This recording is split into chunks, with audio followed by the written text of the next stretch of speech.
Gracias a todos por acompañarnos. Yo soy Anderson Boscan en todas las redes. Podemos seguir allí la conversación. Un abrazo especial a quienes comparten nuestros contenidos. Los quiero más que si no los comparten.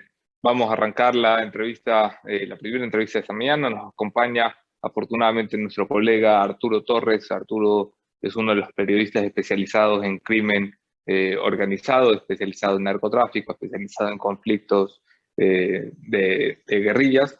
Es colaborador de Primicias, es fundador del portal Código Vidrio y es un colega muy apreciado aquí en La Posta. Arturo, bienvenido, buenos días. Buenos días, Anderson, muchas gracias por la invitación. Arturo, quiero comenzar por algo que me ha surgido esta mañana, viendo las noticias. Claro, el presidente sale un día y declara la guerra contra el narcotráfico y luego en las noticias vemos operativos de desarticular bandas de sicariatos, operativos de desarticular bandas de robo a personas, operativos, en fin, una serie de operativos dispersos que lo que uno no sabe, está bien que cojan a todo tipo de pillos, pero quiero decir, lo que yo no sé es si esto es la lucha contra el narcotráfico. Entonces, lo primero que te quiero preguntar, porque nadie mejor que tú para responder esto, es ¿a quién nos estamos enfrentando? Cuando hablamos de la lucha contra el narco, ¿qué nombres y apellidos, qué organizaciones, cuál es el enemigo del Estado ecuatoriano? Bueno, es una pregunta crucial porque básicamente por un lado, nos muestra a un Estado ciego frente a una dinámica criminal que ha cambiado radicalmente los últimos años y tiene unos patrones totalmente distintos. Y por lo tanto, las formas y la estrategia que se ha estado aplicando desde que empezó a evolucionar este fenómeno en los presidios desde el 2019, quiero referirme al patrón de las ejecuciones, de las muertes violentas.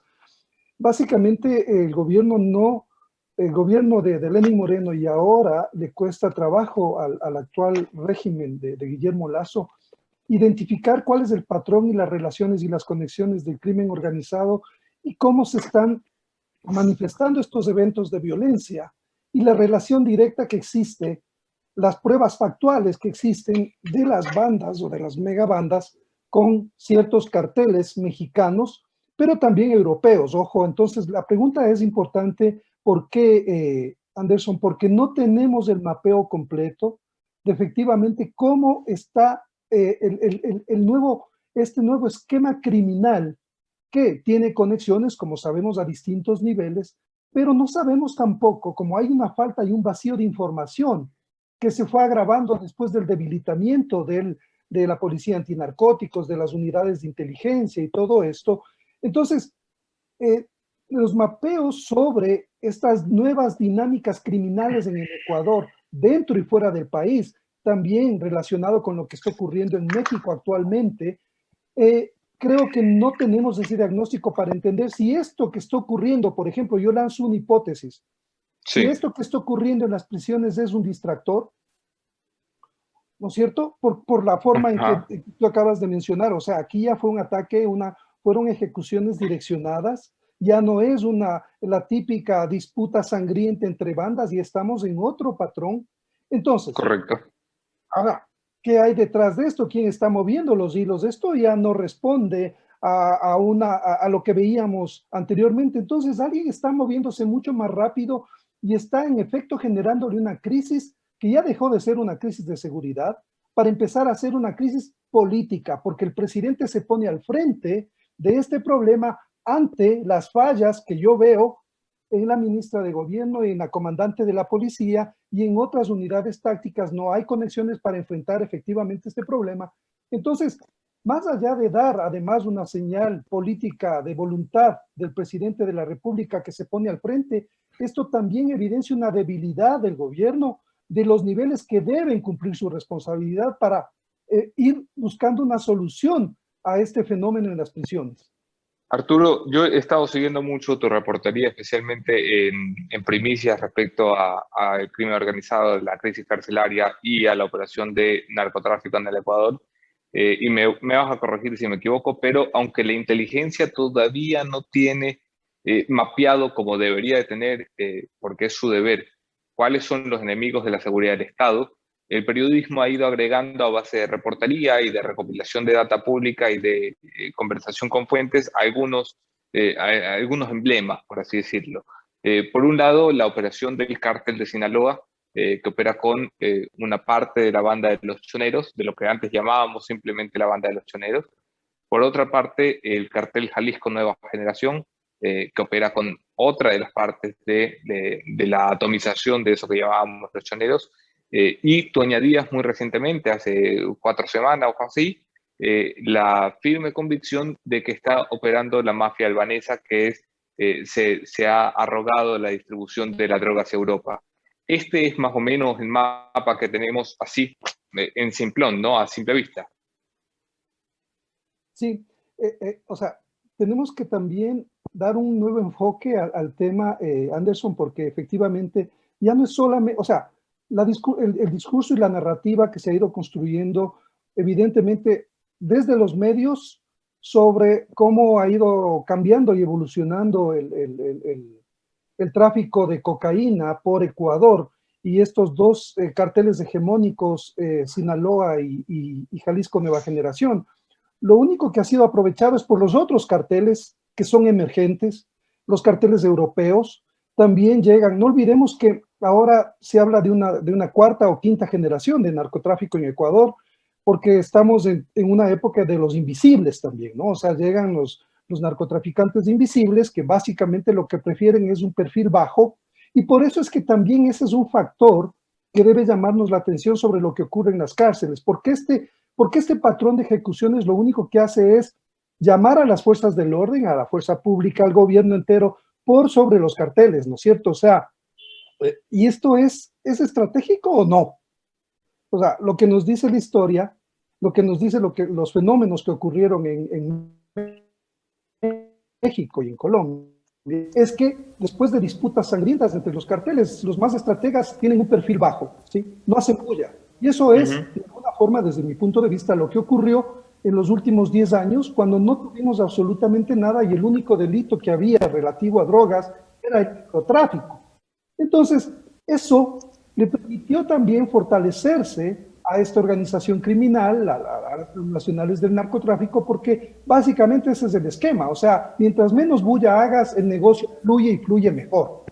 Entonces, si volvemos al escenario de lo que está ocurriendo en las cárceles, el gobierno cómo enfrenta esto, el presidente se pone, digamos, a frentear el problema, porque ve que sus operadores, que la gente que tiene que encargarse de enfrentar de una manera eficaz, no lo está haciendo.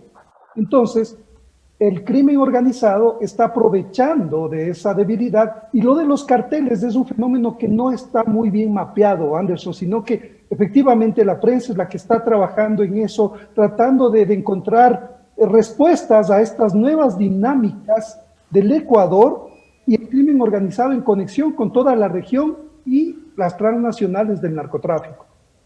Arturo, ¿cómo estás? Muy buenos días. Jefferson Sanguña te saluda. Gracias por aceptar la invitación. Algo que te escuchaba hace poco y que me parece determinante y quisiera llevar también la conversación por ahí. Hablabas que es un problema que se desata hace 10 años. Mucha gente dice esto empieza a perderse el control, se empieza a perder el control con la muerte de Rasquiña. Sin embargo, ¿cuándo empieza en realidad todo este tema que nos ha llevado precisamente a un punto donde el narcotráfico juega un rol importante y determinante en la actual crisis carcelaria? ¿Desde cuándo empieza esto? Bueno, el fenómeno ha ido escalando y ha tenido diferentes dimensiones y manifestaciones, ¿no es cierto? O sea, yo quiero encontrar un paralelismo entre México y Ecuador, entre lo que pasaba en México en los 80s y 90s con esos carteles y lo que ahora está pasando más tarde en Ecuador, que se volvió un eslabón clave para la salida del 40 o 50% de la cocaína de Colombia. No podemos salirnos de ese contexto para entender que desde esta última etapa, digamos, de los carteles, voy a hacer un rápido resumen. En los 90s, había el cartel era Jalisco, el cartel de Guadalajara, era el que empezó a incursionar, como también en México tenía mucha fortaleza. Luego, en los 2000, empieza a entrar el cartel de Sinaloa. El caso más evidente es el del ex gobernador César Fernández, que es encontrado con una avioneta luego de haber sido parte de la campaña de Lucio Gutiérrez, meses después.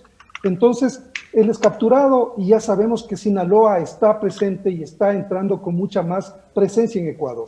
Luego, después de la muerte de la captura del Chapo Guzmán en el año 2014, empieza una disputa acelerada con Jalisco Nueva Generación y ellos empiezan a disputar rutas, hay pérdida de liderazgo, no hay cabeza, entonces Jalisco Nueva Generación aprovecha eso con sus tácticas que ya sabemos que son violentas también. Entonces, ahora estamos en una etapa en la cual hay dos carteles hegemónicos que se disputan, ¿no es cierto?, todo el control, las rutas, pero se disputan no de manera abierta, porque a ellos no les conviene, ha habido un pacto y un acuerdo. El fenómeno de las bandas es por la disputa de ellos particular, por el tema del microtráfico, de los negocios que manejan dentro y fuera de las cárceles, por fuera de los carteles, en este caso, en este caso concreto del reparto de territorios y rutas en Guayaquil ahora mismo sobre el microtráfico. Tenemos los otros actores que son los carteles europeos, que no están plenamente identificados en el país. Entonces, lo que tienes en Ecuador es un laboratorio de una nueva etapa del narcotráfico en la región. Por todos estos fenómenos, porque también Ecuador dejó de ser solamente un país de paso, hay laboratorios, hay plantaciones que se descubren en Sucumbíos y en Esmeraldas, que ojo, ahí ya no hay ruido, y sin embargo por Sucumbíos pasa buena parte de la cocaína del Putumayo, y por eso me refiero al distractor. ¿Qué está pasando en este momento en esas provincias? Claro. No pasa nada porque todo está muy bien. El negocio fluye y la coca sigue llegando. ¿Por dónde sale la coca? O sea, todas esas preguntas creo que tiene que respondernos el Estado para ser efectivo en las respuestas. Arturo, para aprovechar esto que dices, cuando hablamos de distractor, más o menos para entenderlo en cinturón, que sabes que soy un tipo muy lento. Cuando hablamos de distractor, hablamos de prender la mecha en Guayas y en las penitenciarías para que la fuerza militar, policial y el Estado se concentre aquí, mientras yo paso libre, con vía abierta por Sucumbíos y por las provincias donde finalmente entra y transita la cocaína. Esa es una de las hipótesis. Exactamente, ¿por qué en este momento tenemos ya 170 toneladas de cocaína incautadas? Lo que implicaría que han pasado más de 600 toneladas por Ecuador, porque el rango de capturas es del 15 o máximo el 20% de efectividad, ¿no es cierto? Entonces, esto significa que está llegando mucha más cocaína. ¿Por dónde entra la cocaína? Por las provincias del norte. Y este momento que el gobierno, la policía, todos los organismos de seguridad están concentrados en Guayaquil, alguien se está beneficiando muchísimo de esto. Y yo creo, por los patrones que he visto, que esto es un distractor. Arturo, y también lo que, para darte la palabra de nuevo, Anderson, algo que también te vi duramente criticar y sobre todo exponer los hechos ante la reportería que realizabas, eran las acciones que está tomando el gobierno. Es repetir los decretos de estado de excepción, caer en lo mismo que realizó Moreno y que no sirvió para nada, poner en evidencia el vergonzoso accionar del SNAI que no ha servido para nada. En ese sentido, y tomando en cuenta todo este panorama del narcotráfico que ya sería muy evidente, ¿hacia dónde debería ir el gobierno? ¿Qué se puede hacer como Estado para precisamente tratar de contener todo lo que estamos viviendo? Creo que primero debe entender estas nuevas lógicas que cambiaron y sobre eso ya trazar un plan integral de seguridad ciudadana, ¿no? Que ahora mismo se manifiesta en las cárceles, pero mañana se manifestará en otros fenómenos, fuera de las cárceles, porque vemos que hay un direccionamiento y hay alguien que está pensando también muy bien, aprovechando la debilidad del gobierno, que básicamente está 5 meses en el poder, y entender estas lógicas toma años. Eso también creo que nosotros que hemos seguido tanto tiempo el fenómeno, Anderson, que ha entrado a fondo también en el tema de las cárceles con todo el equipo, esto toma mucho tiempo, toma muchos años de entender, o sea, es complejo y yo tampoco quiero, o sea, entiendo el problema que tiene el gobierno porque también enfrentas crisis simultáneas, crisis política, crisis económica, acabamos de salir de una crisis sanitaria, estamos saliendo de una crisis sanitaria, entonces, pero lastimosamente una vez que el gobierno se sube al potro, es como el carro, el vehículo que sale de la concesionaria y empieza a depreciarse. O sea, tiene que responder, tiene que dar respuestas efectivas y no puede apelar a las mismas decisiones que ya han fracasado en el pasado, porque básicamente vamos a tener los mismos resultados, es decir, un fracaso rotundo contra una guerra punitiva. Solo punitiva a las drogas es un fracaso. La guerra contra las drogas por eso ha fracasado, porque no se aborda desde distintos ángulos, al menos en el caso de Latinoamérica, Estados Unidos, que tanta plata, tantos miles de millones han gastado, sin embargo, sigue siendo un gran negocio para las transnacionales del narcotráfico. Arturo, precisamente hablando de la guerra contra el narcotráfico, el gran fracaso, la guerra más larga que ha tenido Estados Unidos no es Afganistán, sino la guerra contra el narco. Llevan 50 años tratando de pelearlo y siguen ganando por goleada a los narcos. México gasta más o menos el presupuesto que nosotros le dedicamos a todo el sistema de defensa solamente en compra de armamento y municiones para enfrentar el narcotráfico. ¿Qué nos hace pensar como país que estamos a la altura de enfrentar a el cártel más poderoso del mundo, que es Sinaloa, a Jalisco Nueva Generación, a las mafias europeas? ¿Estamos en capacidad como Estado de dar la pelea? O sea, es muy limitada el poder del Estado frente a una transnacional, a varias transnacionales del narcotráfico. O sea, esto si es que no tenemos claridad en que ningún Estado por sí solo es capaz de enfrentar este problema, necesitamos exigir una corresponsabilidad de Estados Unidos, de Europa, que es donde más se consume la cocaína que sale de Colombia. Nosotros estamos sufriendo ahora sí directamente el embate de un tema que tiene que ver con un problema de macroeconomía global, porque hay un producto que se demanda excesivamente, que es la cocaína, a partir, y este hito también es importante, la pandemia desató absolutamente una etapa de mayor consumo por la depresión, por la ansiedad, todas estas vinculaciones con ya los patrones personales de cada grupo social en diferentes países.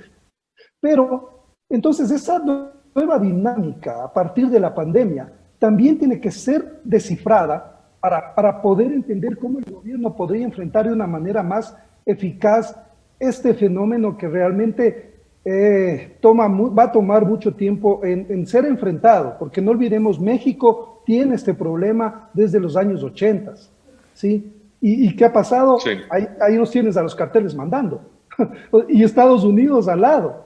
O sea, la misma forma en la que se ha abordado de una manera punitiva, criminalizar a los microtraficantes, a los consumidores, ese mismo tipo de soluciones o sea, esas soluciones no han sido soluciones, y cada país necesita su propia estrategia, pero además tenemos que ser conscientes de que solos no vamos a poder parar este embate que es descomunal por la cantidad ahora de droga ya incautada, que nos habla de un fenómeno de otra dimensión. Arturo, sobre el giro que está haciendo el Estado en esta oportunidad, porque el presidente anuncia dos cosas distintas. Aunque vuelve a la manida estrategia del estado de excepción y de las fotitos de la policía y los militares, por primera vez militares y policías armados han ingresado a los centros penitenciarios, que esto es algo distinto. Quiero saber qué expectativa tienes de lo que puede suceder con el ingreso de ellos al Estado soberano del crimen organizado, que son los pabellones de las cárceles. Y por otro lado, el presidente emprende la tarea de liderar desde el Estado el proceso de pacificación encabezado por la sociedad civil, en este caso por Nelson Curbelo, que estuvo ayer en este espacio. ¿Qué expectativa tienes? Uno, de la acción militar, y dos, de un posible acuerdo de pacificación. Sí, creo que la operación masiva que se ha hecho, y de alguna forma pacífica, porque eso no ha generado ninguna muerte adicional, es acertada como una medida urgente para apagar el incendio. Pero la gasolina está regada por todos lados, ¿no es cierto?, por toda la penitenciaría y por otros presidios que mañana o pasado mañana se pueden activar también. Ahora el problema está focalizado en la penitenciaría, pero mañana seguramente estará focalizado en Cotopaxi o en el Turi. Es decir, si es que no tenemos claridad sobre los problemas estructurales que se tienen que resolver, ni 60.000, 100.000, 200.000 policías y militares en las cárceles van a poder controlar este fenómeno. Eso no funciona así. Entonces, Lo que sí creo que deberíamos empezar a trabajar es en primero recuperar la autoridad en los centros penitenciarios. ¿Quiénes son la autoridad en los centros penitenciarios? Los cabecillas de las bandas, los operadores de las bandas, los que además trabajan a nivel medio, los mismos funcionarios del sistema penitenciario, gente de la policía, militares, jueces, fiscales. O sea, tenemos un engranaje bastante complejo que enfrentar y por ahí también tiene que apuntar la estrategia del gobierno. No, si no le corta la cabeza a la serpiente es la corrupción.